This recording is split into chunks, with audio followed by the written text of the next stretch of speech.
micromotor with cord goes into the main control unit as shown. There are indentations for the alignment.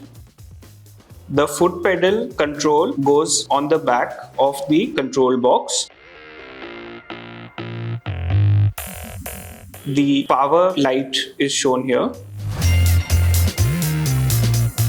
Once the handpiece is connected, a burr can be suitably placed.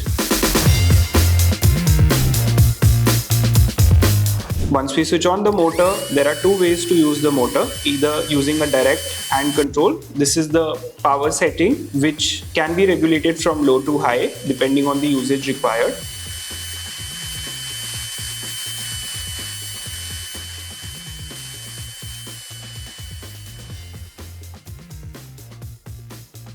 It can also be used in forward and reverse action as shown before. This is the foot pedal action.